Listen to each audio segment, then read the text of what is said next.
गाजियाबाद में लोनी के बीजेपी विधायक नंदकिशोर गुर्जर ने कहा है कि राष्ट्र विरोधी ताकतें मिलकर किसानों के कंधे पर बंदूक रखकर भारत बंद कर रही है, जबकि सरकार ने वार्ता से हल निकालने की कोशिश की। उन्होंने यह भी कहा है कि कल ऐसी ही राज्य विरोधी ताकतों को जवाब देने के लिए लोनी में एक जुलूस निकाला जाएगा। उन्होंने सभी से इस जुलूस में शामिल होने की अपील भी की है।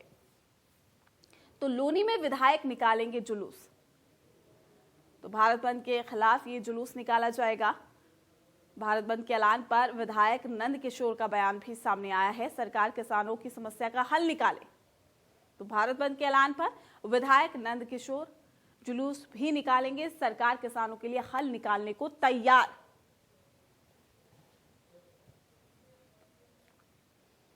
तो उनका यह बयान सामने आया है, लोनी में विधायक निकालेंगे जुलूस। भारत बंद के हालांकि खिलाफ ये जुलूस निकाला जाएगा, सरकार किसानों के हल के लिए तैयार है।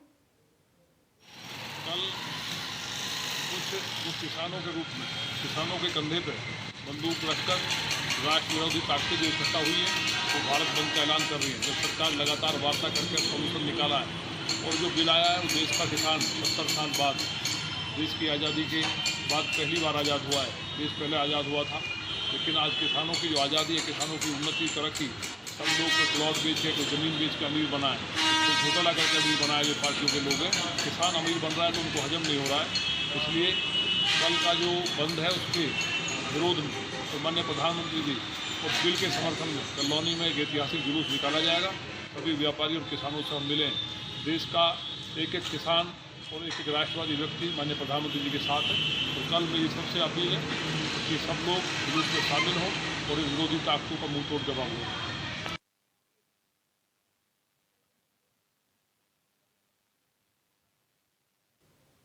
वहीं समाजवादी पार्टी पूरे प्रदेश में विभिन्न जगहों पर प्रदर्शन करने वाली थी, लेकिन पार्टी के मुखिया और पूर्व मुख्यमंत्री अखिलेश यादव कन्नौज जिले में एक प्रदर्शन में हिस्सा लेने वाले थे, लेकिन कन्नौज पुलिस ने कोविड प्रोटोकॉल का हवाला देते हुए प्रदर्शन करने पर रोक लगा दी है। वहीं कई जगहों पर सपा नेताओं को पुलिस ने हिरासत में भी ले लिया है। हम आपको 4 तस्वीरें दिखा रहे हैं। हमीरपुर की आप तस्वीरें देखिए कि सपा कार्यकर्ता जब कन्नौज के लिए रवाना हो रहे थे और यहां पर उनको रोकने की पूरी कोशिश की गई। नोएडा की भी तस्वीर हम आपको दिखा रहे हैं। तमाम राजनीतिक दलों का समर्थन बेशक मिल रहा हो, लेकिन स्थिति को संभालने के लिए पुलिस भी पूरी तरीके से तैयार है। गाजियाबाद की हम आपको तस्वीरें दिखा रहे हैं, यहां पर भी जोरदार प्रदर्शन देखने को मिला। प्रतापगढ़ की तस्वीरें आप देखिए, यहां पर ट्रैक्टर पर सवार होकर प्रदर्शन करते हुए लोग नजर आए हैं और तमाम लोग जो है वो दिल्ली कूच करने की भी कोशिश कर रहे हैं। हालांकि ग्रेटर नोएडा की आप तस्वीरें देखिए, हाथों में बैनर लेकर, पोस्टर लेकर सड़कों पर ही बैठकर प्रदर्शन किया जा रहा था। तो यूपी में भी स्थिति कुछ इस तरीके से नजर आ रही है। अलीगढ़ की तस्वीरें, भदोही, गोरखपुर, मेरठ, प्रतापगढ़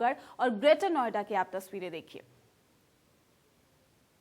तो तमाम राजनीतिक दलों का किसानों को समर्थन मिल रहा है, लेकिन स्थिति क्या कुछ नजर आई। मेरठ की तस्वीरें आप देखिए कि यहां पर झड़प भी देखने को मिली पुलिस और कार्यकर्ताओं के बीच में, चूंकि पुतले जलाने की कोशिश की जा रही थी।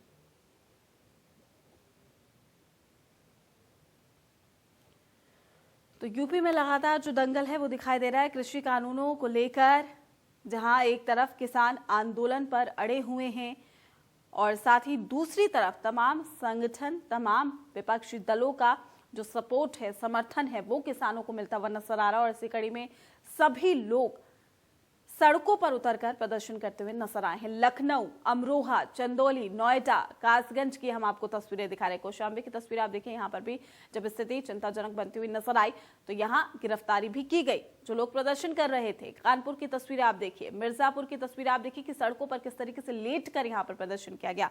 हालांकि पुलिस को तमाम लोगों को हिरासत में भी लेना पड़ा, स्थिति बेकाबू होती हुई नजर आई। तो ये 8 तस्वीरें जो बता रही है कि यूपी में भी कृषि कानूनों को लेकर किस तरीके से जो दंगल है वो दिखाई दे रहा है। कानून व्यवस्था भी चाक चौबंद इंतजाम है, सुरक्षा व्यवस्था भी, लेकिन बावजूद उसके सड़कों पर तमाम लोग उतरते हुए नजर आ रहे हैं। और आज भारत बंद का ऐलान किसानों की ओर से किया गया है। इसी कड़ी में कल जिस तरीके से तमाम जो तस्वीरें निकल कर आ रही थी, वो तस्वीरें देखकर आप अंदाजा लगा सकते हैं कि किसान आंदोलन अब सड़कों पर नजर आ रहा है।